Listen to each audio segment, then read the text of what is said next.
Hello everyone, this is Mansi from evidyati.in and I'm here again with a new chapter introduction video. Now we are taking the chapter number 7, congruency of triangles. So this is an introduction video जिसमें हम chapter से पहले जो भी chapter के अंदर topics है, concepts है उनको discuss करेंगे ताकि जब आप exercises के questions करो तो आपको वो बहुत easy लगे. So we'll start with सबसे पहले chapter का name है congruency of triangle. अभी congruency होता क्या है ऑफ ट्रायंगल्स बाद में आते हैं, पहले वर्ड आए congruency. So what is congruency? Congruency होता है जब किसी दो चीजों की विच कैन बी शेप और एनीथिंग, दो चीजों की shape and size exactly same होता है तो हम बोलते हैं ये दोनों चीजें कॉन्ग्रुएंट है. फॉर एग्जाम्पल सबसे पहले हम लेते हैं, if we talk about a simple plane figure.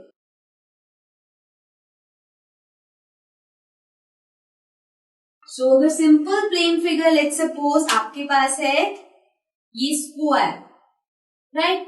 सो अब इस स्क्वायर का कॉन्ग्रुएंट स्क्वायर कैसा होगा? एग्जैक्टली इसके जैसा सेम. मीन्स अगर आप एक ट्रेस पेपर लेते हो और इसके ऊपर से ट्रेस करते हो, हो सकता है ये दोनों भी एग्जैक्ट सेम ना हो, बट अगर आप ट्रेस पेपर से करोगे तो वो एग्जैक्टली सेम आएगा. सो दो फिगर्स कॉन्ग्रुएंट कब होगी?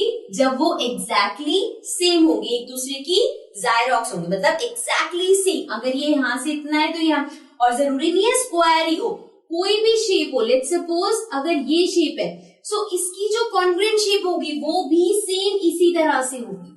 ओके, सो ये है प्लेन फिगर की कॉन्ग्रुएंसी. सिमिलरली अब अगर इफ आई से कि आपके पास दो लाइन सेगमेंट्स गिवन है, ठीक है, सो वो दोनों लाइन सेगमेंट कॉन्ग्रुएंट है या नहीं ये कैसे बताओगे? सो लाइन सेगमेंट की कॉन्ग्रुएंसी देखते हैं हम उसकी लेंथ से.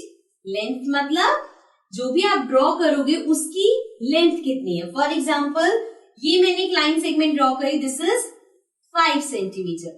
एक और लाइन सेगमेंट ड्रॉ करी, दिस इज ऑल्सो 5 सेंटीमीटर. ये दोनों कॉन्ग्रुएंट हो गए. अब इट इज नॉट नेसेसरी कि ऐसे ही हो. अब एक ये है 5 सेंटीमीटर की एंड एक ये है 5 सेंटीमीटर की, ये दोनों तब भी कॉन्ग्रुएंट होंगे. व्हाई? बिकॉज इनकी लेंथ सेम है. ठीक है, सेगमेंट लाइन सेगमेंट की जब हम बात करते हैं तो हम उसकी लेंथ देखते हैं, उनका जो मेजर है, लेंथ है, वो सेम होना चाहिए. ओके, जैसे अब लाइन सेगमेंट है. सिमिलरली अगर एंगल्स पे आए हम तो now if I am taking angles, अब दो एंगल्स कॉन्ग्रुएंट कैसे होंगे? सो इसके लिए भी एक एग्जांपल लेते हैं.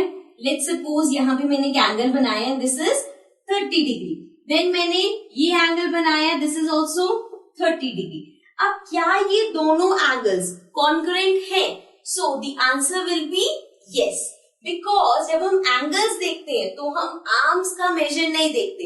एंगल्स में हम एंगल का कितना मेजर है वो देखते हैं. आर्म्स की लेंथ नहीं देखेंगे, हम एंगल का मेजर देखेंगे. So this is 30 degree, this is also 30 degree. So this means कि जब आप एंगल्स की बात करोगे so we see the measures of angle, right. So this was about a plane figure. वो कॉन्ग्रुएंट कैसे होगी? एग्जैक्ट अगर सेम बनी होगी तो वो फिगर्स दो कॉन्ग्रुएंट है. सिमिलरली लाइन सेगमेंट में लेंथ सेम होनी चाहिए. अगर लेंथ सेम है तो वो दोनों, कोई भी दो लाइन सेगमेंट्स की अगर लेंथ सेम है तो वो कॉन्ग्रुएंट होंगे. सिमिलरली जब एंगल्स की बात करते हैं तो इसमें लेंथ मैटर नहीं करती, इसमें मेजर मैटर करता है. दोनों का मेजर अगर सेम है तो वो दोनों एंगल्स कॉन्ग्रुएंट होंगे. अब इसके बाद हम आते हैं जो हमारा मेन टॉपिक है, which is congruency of triangles. Triangles में कैसे जज करते हैं कि दो ट्रायंगल्स कॉन्ग्रुएंट है या नहीं. So let's come to the next topic. Now our next topic is congruency of triangles, जिसमें हम चेक करेंगे कि दो ट्रायंगल्स कॉन्ग्रुएंट है या नहीं. अब कॉन्ग्रुएंसी ऑफ ट्रायंगल के लिए वी हैव 3 क्राइटेरिया. जैसे अभी तक देखे थे लाइन सेगमेंट में लेंथ इक्वल हो गई, एंगल्स में मेजर इक्वल हो गया. ऐसे ही ट्रायंगल्स में आपके पास 3 डिफरेंट क्राइटेरिया है, जिसमें से अगर एक भी फुलफिल हो रहा है तो वो दोनों ट्रायंगल्स कॉन्ग्रुएंट होंगे. बट उन क्राइटेरियाज को समझने से पहले we have a term called corresponding, which is very important. अब कॉरेस्पॉन्डिंग क्या होता है? Let's understand. लेट्स सपोज आपको दो ट्रायंगल्स गिवन है, one is A B C, ठीक है, this is triangle ABC and the other one is triangle PQR. अभी मैं आपको इसे ओरली समझा रही हूँ, फिगर की हेल्प से नहीं समझा रही, बिकॉज ओरली मुझे लगता है कि ज्यादा इजी होता है एज कम्पेयर टू फिगर के अकॉर्डिंग समझना। तो पहले हम इसे ओरली समझते हैं, then we'll take an example of a figure also. अब देखो कॉरेस्पॉन्डिंग का मतलब क्या है। जैसे अगर ये ट्रायंगल ABC है और ये ट्रायंगल PQR है, सो दिस इज A की पोजीशन पे P है, दिस इज B की पोजीशन पे Q है, दिस इज C की पोजीशन पे R है। तो हम इसकी पोजीशंस देखते हैं कॉरेस्पॉन्डिंग की टाइम। जैसे कि if I right line segment AB, right, तो AB की कॉरेस्पॉन्डिंग क्या होगी? A की जगह P आ जाएगा, B की जगह Q आ जाएगा। So AB is corresponding to PQ। Understand? Similarly अगर हम बात करते हैं BC की, तो BC की जगह QR, सो कॉरेस्पॉन्डिंग QR। ठीक है। सिमिलरली AC, सो AC में एक हमने लिया सबसे पहले वाला, सबसे पहले क्या है P, फिर हमने लिया लास्ट वाला क्या है R, so this is PR। ये दोनों हो गए कॉरेस्पॉन्डिंग। सिमिलरली एंगल्स भी इसी तरह होंगे, जैसे कि angle A, so angle A के कॉरेस्पॉन्डिंग क्या होगा? Angle P, so angle A का corresponding angle P। Similarly angle B का कॉरेस्पॉन्डिंग क्या होगा? सो एंगल B का corresponding Q, so angle Q. Then we have angle C, so angle C का corresponding हो गया angle R, right? So ये होता है corresponding। अब अगर बात करें फिगर की, तो देखो ऐसा हमेशा नहीं होगा कि अगर लेट्स सपोज यही दोनों ट्रायंगल है, so this is ABC, आपको एग्जैक्टली ऐसे ही PQR मिल जाए ये जरूरी नहीं है। एक ही जगह यहाँ पे सबसे ऊपर वाला वर्टेक्स A है, यहाँ पे भी सबसे ऊपर वाला वर्टेक्स P है, ठीक है, तो AP कॉरेस्पॉन्डिंग होगी, बट इट्स नॉट नेसेसरी कि आपको हमेशा एग्जैक्टली सेम मिले। आपको ये इस तरह से भी मिल सकता था कि ये ट्रायंगल होता ऐसे और यहाँ पे होता P देन QR, ठीक है। तो फिगर से कभी कभी कंफ्यूजन हो सकती है कि एक ही जगह ये भी तो वर्टेक्स हो सकता है, या एक ही जगह ये भी वर्टेक्स हो सकता है, ये भी वर्टेक्स हो सकता है। सो आपको ध्यान रखना है लिखा किस तरह से हुआ है। It is ABC and PQR। So A की जगह P है, B की जगह Q है, C की जगह R है। ओके, सो जिस तरह से लिखा होगा उसी तरह से आपको कॉरेस्पॉन्डिंग साइड्स देखने हैं। फिगर चाहे टेढ़ी हो, जिस मर्जी तरीके की हो, आपको जो गिवन है लिखा हुआ उस पे ध्यान रखना है। ओके, सो ये हमने डिस्कस किया कॉरेस्पॉन्डिंग होता क्या है। अब बात करते हैं कि वो जो 3 क्राइटेरिया मैंने कहा थे वो कौन से होते हैं। Okay, now our next topic is, अब हम डिस्कस करेंगे criteria for congruency of triangles. Means कौन कौन से क्राइटेरिया से आप जज कर सकते हो कि दो ट्रायंगल्स कॉन्ग्रुएंट हैं या नहीं। So the first criteria we have is SSS. Now SSS stands for side, side, side. So side, side and side. अब इस क्राइटेरिया में क्या होता है, अगर आपके पास दो ट्रायंगल्स है, let's suppose this is one triangle, this is another triangle. So ये दोनों ट्रायंगल्स कॉन्ग्रुएंट होंगे अगर एक ट्रायंगल की सारी साइड्स दूसरे ट्रायंगल की सारी कॉरेस्पॉन्डिंग साइड से इक्वल होगा। कॉरेस्पॉन्डिंग का मतलब क्या है, अगर ट्रायंगल ABC और ट्रायंगल PQR की बात हो रही है, सो इन दिस अगर आप SSS क्राइटेरिया देख रहे हो तो मींस AB इक्वल होना चाहिए PQ के। अंडरस्टैंड? वैसे ही BC इक्वल होना चाहिए QR के और AC इक्वल होना चाहिए PR के। अभी हमने कॉरेस्पॉन्डिंग डिस्कस करे। सो इस क्राइटेरिया में अगर कॉरेस्पॉन्डिंग साइड्स इक्वल है, फॉर एग्जांपल अगर ये है ABC and this is PQR, so AB ये है, AB का कॉरेस्पॉन्डिंग क्या है?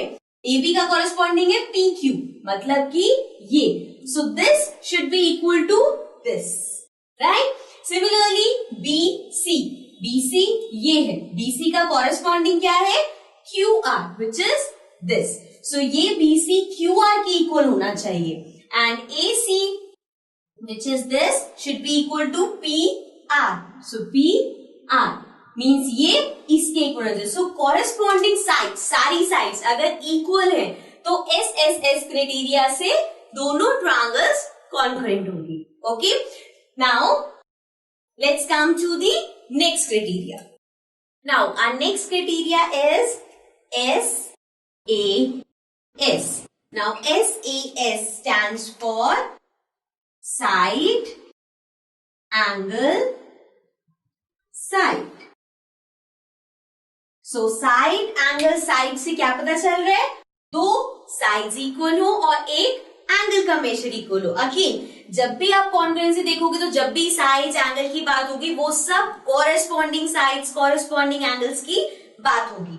सो अगर साइड एंगल साइड इक्वल है मीन्स दो साइड और एक कोई भी एंगल इक्वल है तो दोनों ट्रायंगल्स कॉन्ग्रुएंट माने जाएंगे. अभी जो मैंने बोला कोई भी एंगल, सो ये कोई भी एंगल नहीं होगा, दिस इज इंक्लूडेड एंगल.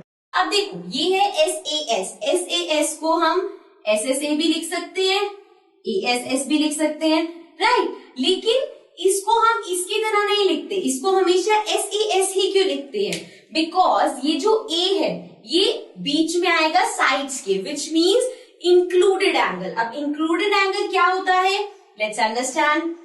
सो आपके पास ये दो ट्राइंगल हैं, लेट्स सपोज ये साइड इस साइड के इक्वल है, ये साइड इस साइड के इक्वल है, राइट. सो ये साइड्स इक्वल हो गई. अब इसका इंक्लूडेड एंगल ये है, मतलब इन दोनों साइड के बीच में जो एंगल है वो ये है, जो इनकी कॉमन वर्टेक्स पे बन रहा है वो ये वाला एंगल है. सिमिलरली इन दोनों की कॉमन वर्टेक्स पे जो बन रहा है वो ये वाला एंगल है. सो हमेशा इंक्लूडेड एंगल देखना है. इसी में ही अगर आपके पास होते हैं ये दो ट्रायंगल्स, ये साइड इसके इक्वल है, ये साइड इसके इक्वल है, राइट.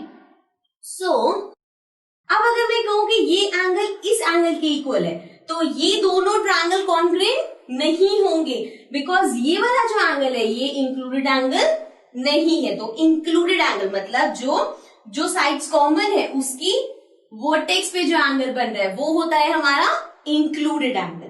सो साइड, कोई भी साइड इक्वल है, corresponding side, angle included angle equal है, साइड अगेन दूसरी जो साइड है, ठीक है. सो पहले साइड देखेंगे फिर देखेंगे जो एंगल इक्वल है वो इंक्लूडेड है भी या नहीं. Okay, so this was our second criteria. Let's come to the next criteria. Now the next criteria is ASA. So इस क्राइटेरिया के according angle, side, angle, which means अगर दो ट्रायंगल के कॉरेस्पॉन्डिंग एंगल्स इक्वल है and included side equal है. अब यहाँ पे साइड बीच में है एंगल्स के, सो मीन्स ये साइड इंक्लूडेड साइड है. ओके, सो अगर दो कॉरेस्पॉन्डिंग एंगल्स इक्वल है एंड एक इंक्लूडेड साइड इक्वल है, सो हम कह सकते हैं ASA क्राइटेरिया के अंडर कि दो ट्रायंगल्स कॉन्ग्रुएंट है. Let's understand. So we have this triangle and this triangle. Let's suppose आपको गिवन है कि ये एंगल इस एंगल के इक्वल है, ये एंगल इस एंगल के इक्वल है, राइट. अब इंक्लूडेड साइड कौन सी होगी, अगर ये दोनों एंगल है तो इसकी इंक्लूडेड साइड ये हो गई, अगर ये दोनों एंगल्स हैं तो इंक्लूडेड साइड ये हो गई. सो अगर ये एंगल्स गिवन है और साथ में ये वाली साइड इंक्लूडेड साइड इक्वल है तो मींस दोनों ट्रायंगल्स कॉन्ग्रुएंट है. सिमिलरली अगर यहाँ पे मैं ये ट्रायंगल बना रही हूँ, लेट्स सपोज आपके जो दो एंगल्स हैं वो ये वाले हैं, तो इंक्लूडेड साइड कौन सी होगी, दिस वन, बिकॉज एंगल इस पे फॉर्म हो रहा है और इस पे फॉर्म हो रहा है, ठीक है. सो कॉरेस्पॉन्डिंग एंगल्स के साथ इंक्लूडेड साइड इक्वल होनी चाहिए, तो हम कह सकते हैं ASA के अकॉर्डिंग दो ट्रायंगल्स कॉन्ग्रुएंट है. ओके, सो ये थे तीन मेन क्राइटेरिया जिसके बेसिस पे हम कॉन्ग्रुएंसी को जज करते हैं. इसके अलावा हमारे पास एक और होता है which is for right angle triangle. So let's understand that. Now the next is RHS criteria. So RHS. RHS stands for, R is for right angle.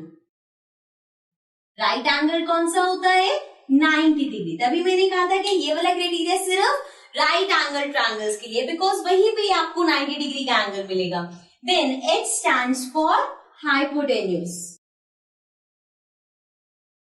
Then S stands for side. So इसमें जो तीन चीजें हैं, one is right angle, means के angle 90 degree होना चाहिए. Okay, तो means right angle triangles में एक 90 डिग्री का एंगल होता है, सो वो राइट एंगल ट्रायंगल पे होगा. हाइपोटेन्यूज क्या होती है? अगर हम एक ट्रायंगल बनाते हैं, लेट्स सपोज ये हमने राइट एंगल ट्रायंगल बनाया है, सो ये जो स्लैंटिंग लाइन होती है ये होती है हमारी hypotenuse. Okay, so hypotenuse and then side. Side कोई भी हो सकते हैं, it can be this side और दिस साइड. सो अगर मैं यहाँ पे दो ट्रायंगल्स बनाती हूँ, let's suppose this is one triangle and this is another triangle. So ये 90 डिग्री है, ये 90 डिग्री है, सो एक फुलफिल हो रहा है. अब अगर हाइपोटेन्यूज इक्वल गिवन है तो सेकंड फुलफिल हो रहा है. उसके बाद साइड, ये साइड इसके इक्वल हो सकती है, ये साइड इसके इक्वल हो सकती है. तो कोई भी साइड, अगर एक भी साइड इक्वल है, सो हम कहेंगे कि RHS क्राइटेरिया के अंदर ये दो ट्रायंगल्स कॉन्ग्रुएंट है. Okay, so this was all about this chapter. इस चैप्टर के जितने भी आपके पास क्वेश्चंस आएंगे वो इसी के बेस्ड होंगे, इसी के अराउंड रिवॉल्व करेंगे. अलग अलग तरीके से आ सकते हैं. कभी कभी आपको गिवन होगा कि ये रूल दे रखे हैं, ये आपको गिवन है, आप बताओ कौन से क्राइटेरिया से दोनों कॉन्ग्रुएंट है. कभी होगा कि आपको क्वेश्चन गिवन है, आपको फाइंड करना है कि कॉन्ग्रुएंट है या नहीं. सो ऐसे ही ये शफल होते रहेंगे. सो अगर आपको कंसेप्ट क्लियर है तो आप आराम से क्वेश्चंस को कर सकते हैं. So that's it for this chapter. I will be coming back with another chapter. Till then take care and bye bye.